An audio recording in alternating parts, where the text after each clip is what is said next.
Want to practice real English with real stories? Then stick around. This one's about a tourist, a ticking clock, and the world's most famous tower. Hit that like button, subscribe, and don't forget to turn on the bell.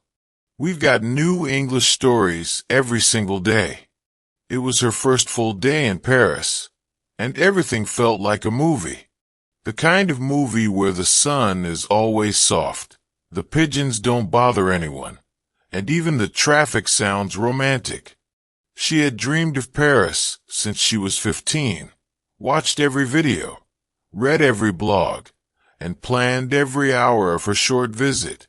But plans, as always, have their own sense of humor. The tour package said 9 a.m. pickup at the hotel, a luxury bus with air conditioning, free bottled water, and a friendly English-speaking guide. The Eiffel Tower was stop number 3.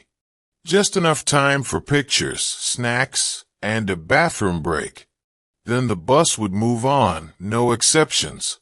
She set 2 alarms the night before, laid out her clothes, packed her little pink backpack with water, tissues, gum, a small notebook, and a travel charger she forgot to actually charge.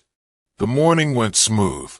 She met the group in the lobby, smiled politely at everyone, nodded through the guide's enthusiastic introduction. First stop, Arc de Triomphe.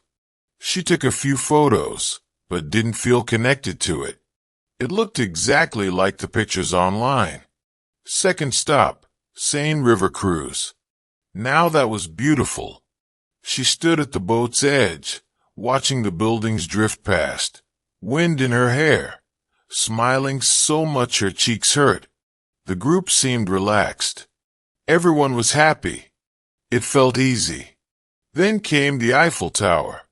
She'd seen it in movies, on posters, even as a keychain her aunt once gave her. But seeing it up close made something shift inside her.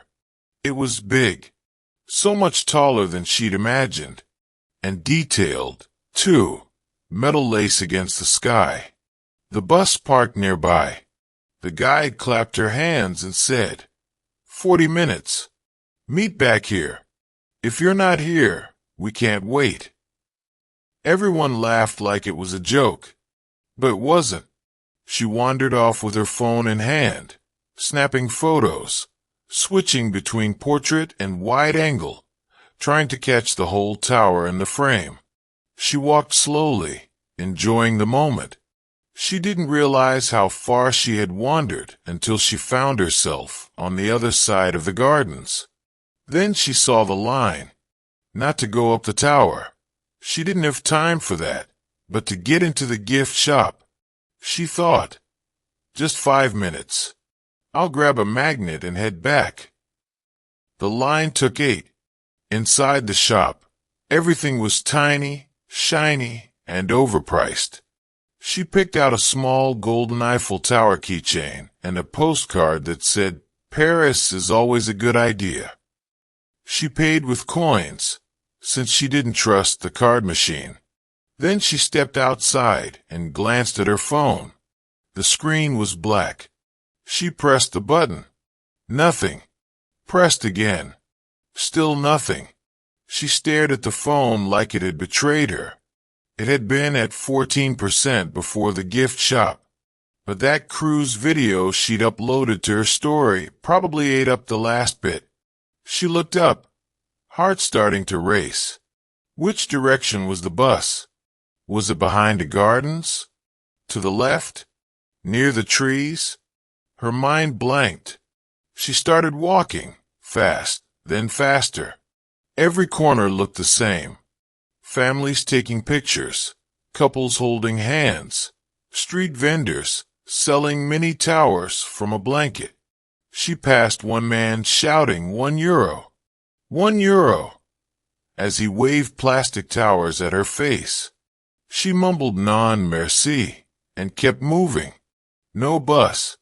She circled back toward where she thought it had parked. A wide curved street. A roundabout. A row of trees. Still no bus. The 40 minutes had passed, and she was standing there alone, staring at a place where a bus should have been. The panic didn't hit all at once. It arrived in layers. First came the heavy stomach, like she'd swallowed a rock. Then the heat in her cheeks. Then the sudden memory that her wallet was in her backpack, and her backpack was on that bus. Only her phone and a small coin pouch were in her jacket pocket. She laughed, out loud, not because it was funny, just because that's what her body decided to do. People walked past. Nobody looked worried. Nobody knew she had just missed her ride to the next 3 stops, a prepaid dinner, and her chance to meet a French pastry chef later that day. She looked at the tower again, as if it might help her. It didn't. Then something strange happened. She sat down, right there, on a small bench under a tree. The panic was still inside her, but it had nowhere else to go. So she just sat. She watched people laugh, walk, eat, take selfies. After a few minutes, she took out the postcard she had just bought and flipped it over. No pen. So she used an eyeliner pencil to write. Lost my bus. Lost my plan. Not sure what's next.